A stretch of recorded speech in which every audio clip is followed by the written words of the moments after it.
Three geographic channel में आप सबका बहुत बहुत स्वागत। आइए आज हम लोग अध्याय 4 मानचित्र प्रक्षेप मैप प्रोजेक्शन के बारे में अध्ययन करते हैं। पहले इसके परिचय में देखेंगे कि अक्षांश समांतर और अक्षांश यामोत्तर का जाल बनाकर जो ढांचा तैयार किया जाता है उसे प्रक्षेप कहते हैं।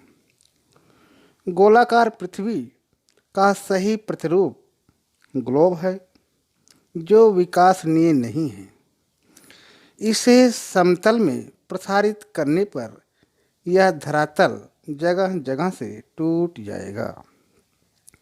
इस समस्या का समाधान भूगोलविदों और मानचित्रकारों ने जिससे किया उसे ही मानचित्र प्रक्षेप की संज्ञा दी गई है।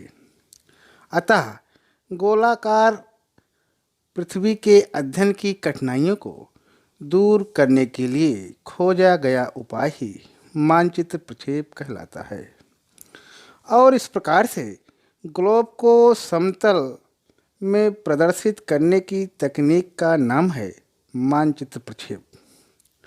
मंडलाकार पृथ्वी अथवा उसके किसी एक अंश को समतल में प्रसारित करने की विधि को मानचित्र प्रक्षेप कहते हैं। आगे चलते हैं। आगे हम लोग देखेंगे मानचित्र प्रक्षेप का अर्थ। प्रक्षेप अक्षांश देशांतर रेखाओं के जाल ग्रेटिक्यूल नेटवर्क के ग्रिड को कहा जाता है। प्रक्षेप का शाब्दिक अर्थ होता है फैलाव। सिनेमा के पर्दे पर प्रक्षेप प्रोजेक्शन से ही फिल्म का फैलाव किया जाता है। प्रक्षेप के निर्माण में यह कल्पना की जाती है कि ग्लोब कांच का पारदर्शी उपकरण है जिसके केंद्र में प्रकाश रखकर समतल कागज पर जो जाल प्राप्त किया जाता है वही प्रक्षेप है। मानचित्र प्रक्षेप से आशय गोलाकार पृथ्वी अथवा उसके किसी एक अंश के सही आकार और विस्तार प्राप्त करने से लगाया जाता है। ग्लोब को समतल में प्रसारित करने वाली विकृति को दूर करने की विधि को प्रक्षेपण कहा जाता है। आगे चलते हैं। आगे हम लोग देखेंगे मानचित्र प्रक्षेप की परिभाषाएं। आइए देखते हैं।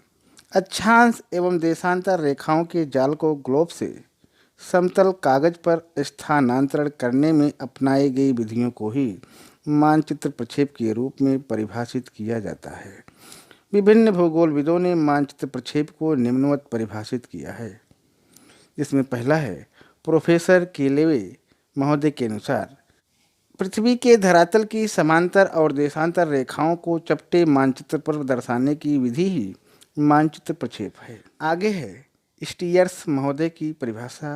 आइए देखते हैं।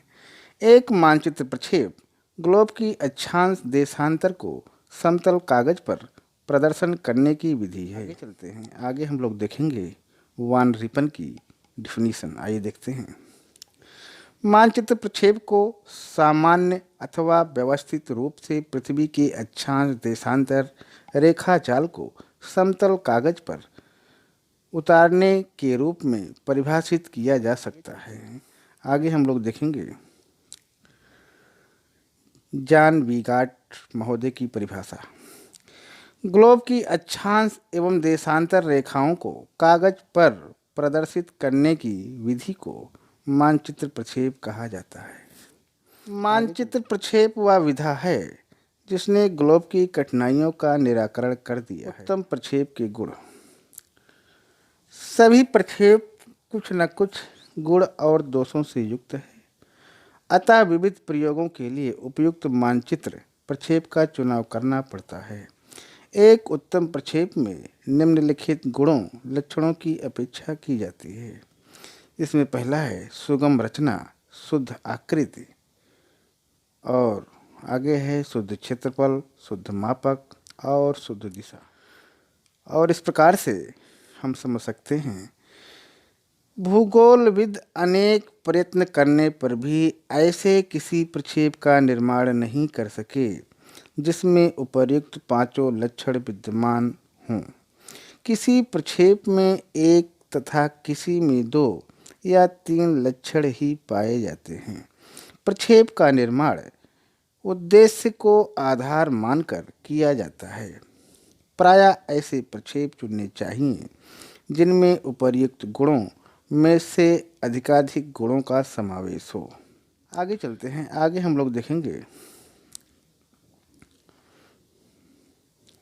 मानचित्र प्रक्षेप के तत्व।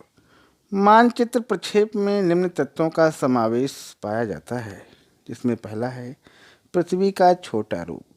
मानचित्र प्रक्षेप वह तकनीक है जिसके द्वारा पृथ्वी के स्वरूप मॉडल को लघु मापनी की सहायता से समतल कागज पर दर्शाया जाता है। यह लघु मॉडल गोलाभ होता है। इस गोलाभ मॉडल में ध्रुव का व्यास विषुवत व्यास से छोटा होता है तथा इस पर रेखा जाल को स्थानांतरित करते हैं। और दूसरा है अक्षांश के समांतर। ग्लोब के चारों ओर विषुवत वृत्त के समांतर ध्रुवों से समान दूरी पर स्थित वृत्त अक्षांश समांतर कहलाते हैं। इसमें प्रत्येक समांतर पृथ्वी की धुरी से समकोण बनाता है। ये ध्रुव बिंदु से वृत्त पर ग्लोबीय परिधि तक विस्तृत होते हैं। इनका सीमांकन 0 डिग्री से 90 डिग्री उत्तरी एवं दक्षिणी अक्षांशों तक किया जाता है। आगे है देशांतर के यामोत्तर। जो अर्धवृत्त उत्तर से दक्षिण दिशा की ओर एक ध्रुव से दूसरे ध्रुव तक खींचे जाते हैं, देशांतर के यामोत्तर कहलाते हैं। प्रत्येक यामोत्तर अपनी सतह पर स्थित होता है, जो सभी ग्लोब की धुरी के साथ परस्पर समकोण पर काटते हैं। सुविधा के लिए ग्रीनविच के यामोत्तर को मध्य यामोत्तर मान लेते हैं। इसका मान 0 डिग्री होता है। इसी संदर्भ देशांतर से अन्य देशांतर निर्धारित किए जाते हैं। आगे चलते हैं। आगे हम लोग देखेंगे ग्लोब के गुण। मानचित्र प्रक्षेप का निर्माण करते हुए निम्नलिखित मूल गुणों को कुछ विशेष विधियों और प्रविधियों के द्वारा सुरक्षित रखा जाता है। इसमें पहला है किसी क्षेत्र के दिए गए बिंदुओं के बीच की दूरी। दूसरा है प्रदेश की आकृति। तीसरा है प्रदेश के आकार का सही क्षेत्रफल। और चौथा है प्रदेश के किसी एक बिंदु से दूसरे बिंदु की दिशा। आगे चलते हैं। आगे हम लोग देखेंगे मानचित्र प्रक्षेप का वर्गीकरण। मानचित्र प्रक्षेप निर्माण के कुछ निश्चित आधार हैं और इस प्रकार से इसके निर्माण में निम्नलिखित आधारों का उपयोग किया जाता है। पहला है बनाने की तकनीक। बनाने की तकनीक के आधार पर प्रक्षेपों को सामान्यतः निम्न 2 वर्गों में बांटा गया है।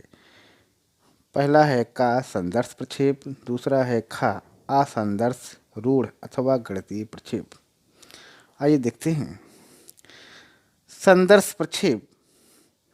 संदर्श प्रक्षेप विकासशील पृष्ठ पर यामोत्तर तथा अक्षांश के बने जाल के प्रतिबिंब को प्रक्षेपित करके बनाए जाते हैं। आगे है असंदर्श प्रक्षेप। असंदर्श प्रक्षेप प्रकाश के स्रोत को प्रतिबिंब की सहायता के बिना समतल क्षेत्र पर बनाए जाते हैं।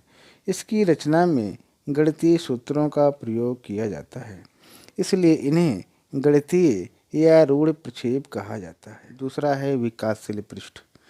समतल पर प्रदर्शित किया जाने वाला पृष्ठ विकासशील पृष्ठ कहलाता है। विकासशील पृष्ठ पर अक्षांश और देशांतरों का जाल बनाया जाता है। अविकासनीय सतह को बिना खंडित किए समतल पर नहीं बढ़ाया जा सकता। बेलन और शंकु एक विकासशील पृष्ठ के गुण वाला होता है। बेलनी प्रक्षेप का निर्णय विकासशील पृष्ठ के प्रयोग से किया जाता है, जिसे बेलन पर कागज लपेटकर बनाया जाता है। उस पर अक्षांशों और देशांतरों को प्रक्षेपित करके बेलन को खोलकर निकाल लिया जाता है। यही बेलनाकार प्रक्षेप होता है। आगे है शंकु प्रक्षेप। शंकु प्रक्षेप में कागज को ग्लोब पर शंकु के आकार में लपेटकर प्रकाश से रेखा जाल को प्रक्षेपित किया जाता है। शंकु को खोलकर शंक्वाकार प्रक्षेप प्राप्त कर लिया जाता है। आगे हम लोग देखेंगे विकासनीय पृष्ठ ग्लोब पर विषुवत को स्पर्श करता है। इससे विषुवतीय या अभिलंब प्रक्षेप कहा जाता है। इसके द्वारा विषुवत वृत्त या ध्रुव के मध्य अन्य किसी बिंदु को स्पर्श करने पर इसे तिर्यक प्रक्षेप नाम दिया जाता है। ध्रुव पर स्पर्श करने वाला प्रक्षेप ध्रुवीय प्रक्षेप के नाम से जाना जाता है। आगे चलते हैं। भूमंडलीय गुण एक मानचित्र के 4 लक्षण क्षेत्रफल, आकृति, दिशा, दूरी की शुद्धता है। किसी भी प्रक्षेप में ये चारों गुण एक साथ विद्यमान नहीं होते। प्रयोगकर्ता उसी प्रक्षेप की रचना या चयन करता है जो उसकी आवश्यकताओं पर खरा उतरे। भूमंडलीय गुणों के आधार पर प्रक्षेपों का वर्गीकरण निम्नवत किया जाता है, जिसमें पहला है यथाकृतिक प्रक्षेप, दूसरा है समदूरस्थ प्रक्षेप। यथाकृतिक प्रक्षेप में विभिन्न क्षेत्रों की आकृति को शुद्ध रूप में प्रदर्शित किया जाता है। इसमें क्षेत्रफल की शुद्धता का ध्यान रखे बिना ही आकृति को यथावत बनाए रखा जाता है। आगे चलते हैं। आगे हम लोग देखेंगे समदूरस्थ प्रक्षेप में दूरी तथा मापने की शुद्धता को बनाए रखा जाता है। पूर्ण दिशा शुद्धता बनाए रखना संभव न होते हुए भी कुछ चुने हुए समांतरों और यामोत्तरों पर दिशा की शुद्धता बनाए रखी जाती है। आगे देखेंगे हम लोग प्रकाश का स्रोत। प्रकाश के स्रोत के आधार पर प्रक्षेपों का वर्गीकरण इस प्रकार किया गया है, जिसमें का है नौमोनिक प्रक्षेप, खा है त्रिविम प्रक्षेप, गा है लंबकोणीय प्रक्षेप। कांच के ग्लोब के केंद्र में प्रकाश के स्रोत से निर्मित प्रक्षेप नौमोनिक प्रक्षेप कहलाता है। समतल कागज पर प्रकाश के स्रोत से प्राप्त प्रक्षेप त्रिविम प्रक्षेप कहलाता है, जबकि अनंत दूरी पर रखे प्रकाश के स्रोत से प्राप्त प्रक्षेप को लंबकोणीय प्रक्षेप कहते हैं। आगे हम लोग देखेंगे कुछ मानचित्र प्रक्षेप। आइए देखते हैं। पाठ्यक्रम में निर्धारित मानचित्र प्रक्षेप इस प्रकार हैं, जिसमें पहला है एक मानक प्रामाणिक अक्षांश रेखा वाला शंकु प्रक्षेप। शंकु प्रक्षेप की रचना ग्लोब के किसी अक्षांश समांतर को स्पर्श करते हुए एक विकासशील शंकु पर यामोत्तर और अक्षांश रेखा के जाल की छाया से प्रक्षेपित करके की जाती है। यही समांतर रेखा मानक अक्षांश कही जाती है। मानक अक्षांश के दोनों ओर अन्य समांतरों की लंबाई घटती जाती है। इसको उदाहरण के रूप में इस प्रकार देखा जा सकता है। 1:2,50,00,000 की निरूपक भिन्न पर एक मानक अक्षांश रेखा वाला शंकु प्रक्षेप की रचना कीजिए, जबकि मानक प्रामाणिक अक्षांश 50 डिग्री उत्तर, प्रक्षेपांतर 10 डिग्री उत्तर, अक्षांशों का विस्तार 30 डिग्री उत्तर से 70 डिग्री उत्तर, अक्षांशों का विस्तार 30 डिग्री पूर्व से 50 डिग्री पश्चिम। और इसकी गणना इस प्रकार की जा सकती है। 2.56 सेंटीमीटर आया कहाँ से? पृथ्वी की घटी हुई त्रिज्या है। ठीक, ये है 64 करोड़ बटे 25 करोड़ बराबर 2.56 सेंटीमीटर। मानक अक्षांश 50 डिग्री उत्तर, जिसमें 30, 40, 50, 60, 70 बनाना होगा। मध्य देशांतर 10 डिग्री पूर्वी, इसमें 0, 10, 20, 30 पूर्व, 10, 20, 30, 40, 50 पश्चिम बनाना होगा। इस प्रकार से इसकी रचना विधि है। 2.56 सेंटीमीटर त्रिज्या से एक वृत्त खींचें, जिसमें घा का गा 10 डिग्री कोण बनाएं तथा खा का गा 50 डिग्री का कोण तथा घा गा दूरी से चाप लगाएं। और इस प्रकार से आगे है मानक अक्षांश तथा खा का पर जा चा लंब डालें। और इस प्रकार से दूसरा है का ना को ऊपर उठाया, खा सा को बनाओ और सा खा स्पर्श रेखा बनाओ।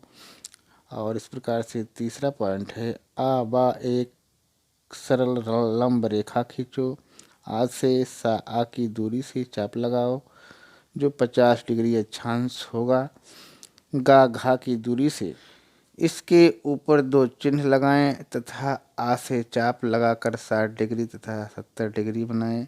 50 डिग्री के नीचे उसी दूरी से 2 चिन्ह लगाकर आ से 40 डिग्री 30 डिग्री अक्षांश बनाएं।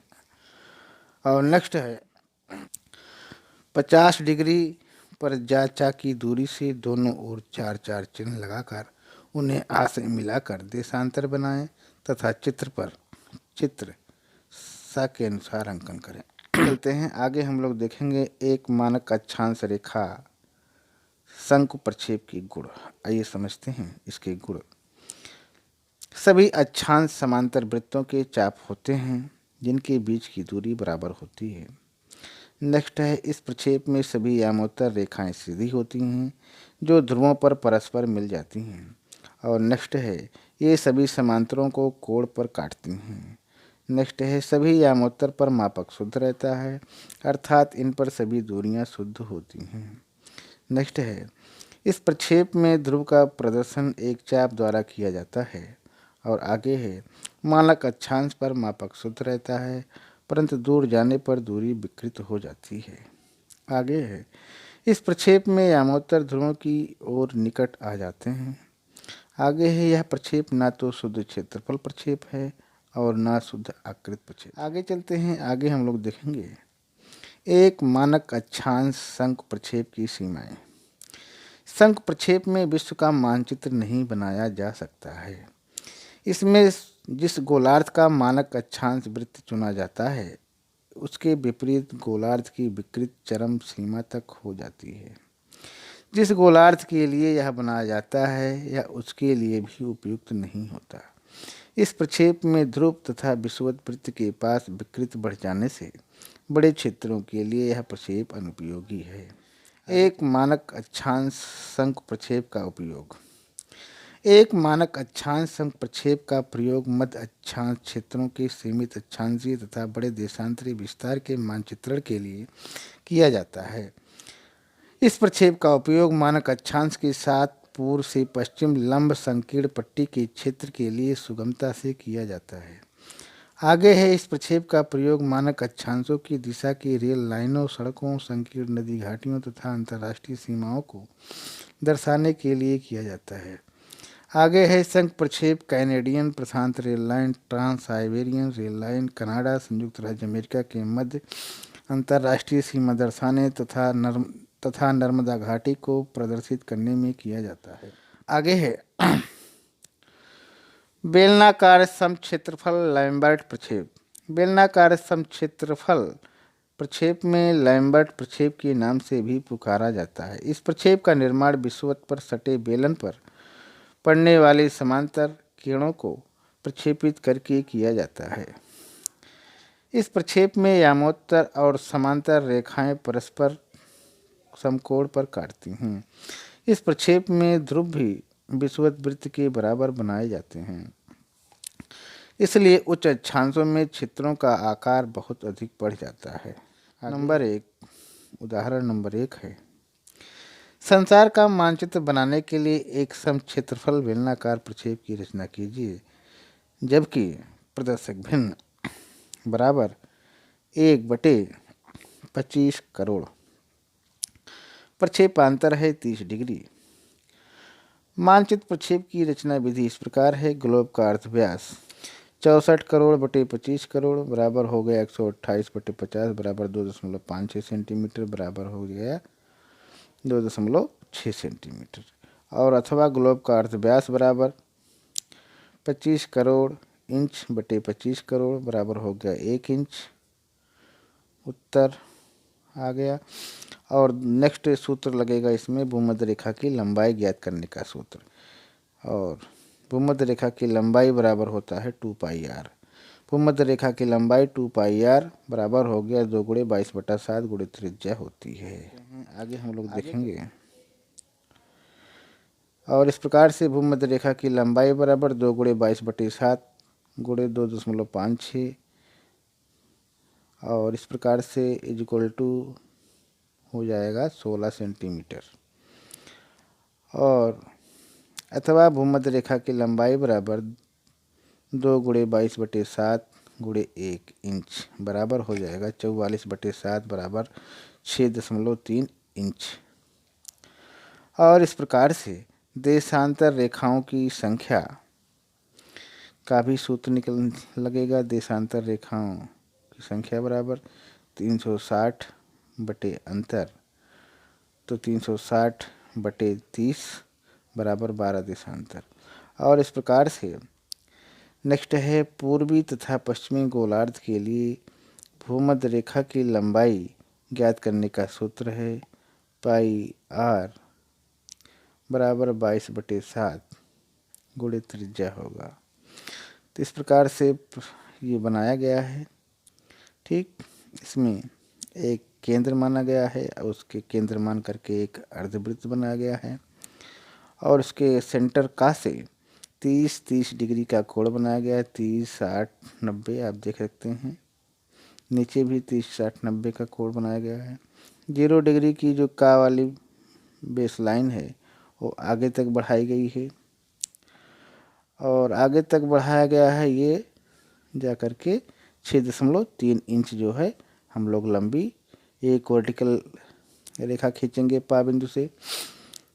ठीक, और पा बिंदु से एक सीधी रेखा जो हॉरिजॉन्टल आ रही है सीधे, वो रहेगी 6.3 इंच। और उसके बाद उसके लास्ट पॉइंट पर आगे वहाँ भी एक वर्टिकल रेखा खींच लेंगे। ठीक, 90 डिग्री पर। फिर उसके बाद इसको दोनों में 12 देशांतर हम लोगों को बनाना है। ठीक, और 12 देशांतरों में डिवाइड करके इस तरह से 0 degree 0 degree 30 degree 60 degree 90 degree 120 degree 150 degree 180 degree पूर्व। और ठीक इसी प्रकार से पश्चिम में भी 0 डिग्री से 30 degree 60 degree 90 degree 120 degree 150 degree 180 degree पश्चिम। ठीक, इस तरह से हम लोग पॉइंट बना करके फिर उसको रेखा खींच देते हैं। फिर आगे जो हम लोगों ने 30 और 60, 90 का कोण बनाया है उसको भी पॉइंट से आगे बढ़ा करके वो रेखा खींच देंगे। तो ये प्रदर्शित करेगा भूमध्य रेखा की जो लंबाई है उसी लंबाई के बराबर अक्षांश एक भी बनेगा। ठीक, तो ये हो जाएगी 30 डिग्री की अक्षांश। फिर उसके आगे 60 डिग्री वाला भी खींच लेंगे, फिर 90 डिग्री वाला भी खींच लेंगे। इसी प्रकार से दक्षिण में भी कर लेंगे। तो इस प्रकार से 30 डिग्री उत्तरी अक्षांश, 60 डिग्री उत्तरी अक्षांश, 90 डिग्री उत्तरी अक्षांश हो जाएगा। फिर आगे दक्षिण में भी 30 डिग्री दक्षिणी अक्षांश, 60 डिग्री दक्षिणी अक्षांश और 90 डिग्री दक्षिणी अक्षांश हो जाएगा।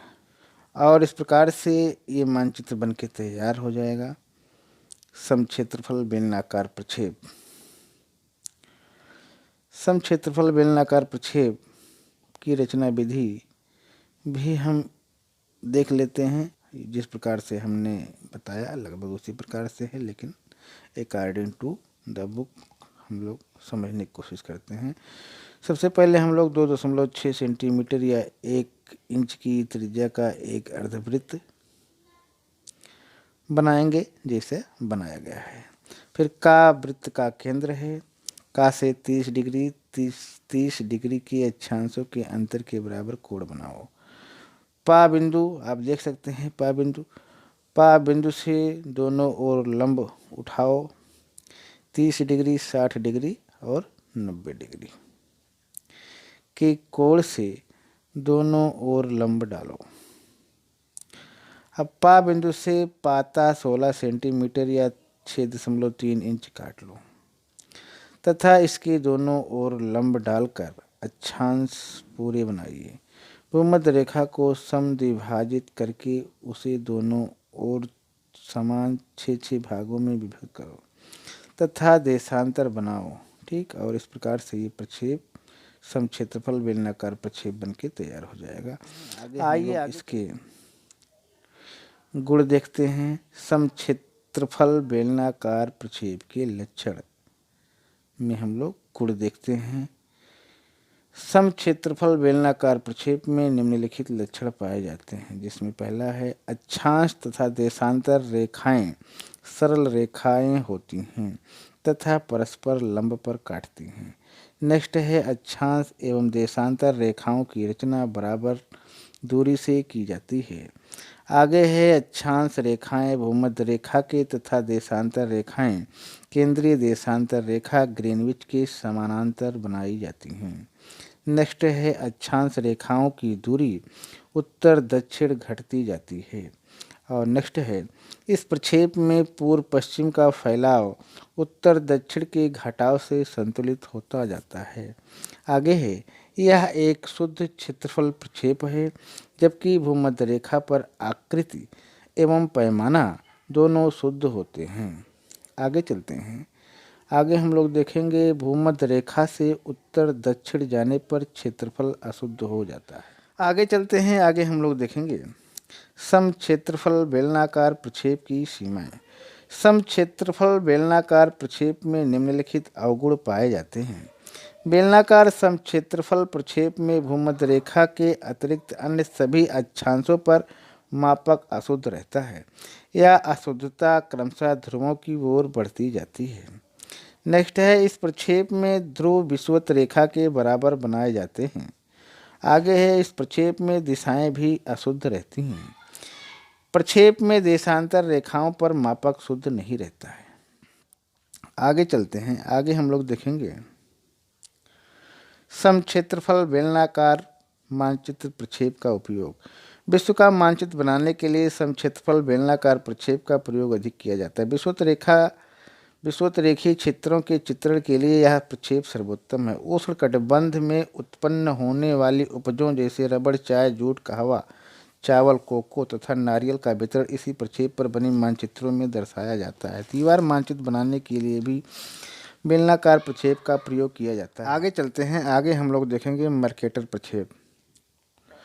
1569 ईस्वी में जिस प्रक्षेप का निर्माण डच मानचित्रकार जेरार्डस मर्केटर ने की थी, उसे ही मर्केटर प्रक्षेप नाम दिया गया है। मर्केटर प्रक्षेप के निर्माण का आधार गणितीय सूत्र है या स्थलाकृतिक प्रक्षेप होने के कारण इसमें आकृति को शुद्ध बनाए रखा जा सकता है। इस प्रक्षेप में अक्षांश रेखाओं के बीच की दूरी ध्रुवों की ओर बढ़ती चली जाती है। मर्केटर प्रक्षेप में भी अक्षांश तथा यामोत्तर रेखाएं एक दूसरे को समकोण पर काटती हैं। इसमें सीधी रेखा सही दिशा का प्रदर्शन करती है। इसमें बनी रंब रेखा लेक्सोड्रोम दिक् स्थिति का प्रदर्शन करती है। ठीक। उदाहरण के रूप में हम लोग देख सकते हैं कि संसार का मानचित्र बनाने के लिए एक मर्केटर प्रक्षेप की रचना कीजिए, जबकि निरूपक भिन्न आरएफ बराबर होता है 1:25 करोड़ मध्य। और इसकी रचना विधि इसी प्रकार से है जिस प्रकार से इसमें दिखाया गया है। आगे चलते हैं। आगे हम लोग देखेंगे मर्केटर प्रक्षेप के गुण। मर्केटर प्रक्षेप में समांतर और यामोत्तर दोनों सीधी रेखाएं होती हैं तथा परस्पर समकोण पर काटती हैं। इस प्रक्षेप में समांतर रेखाएं विषुववृत्त के बराबर बनाई जाती हैं।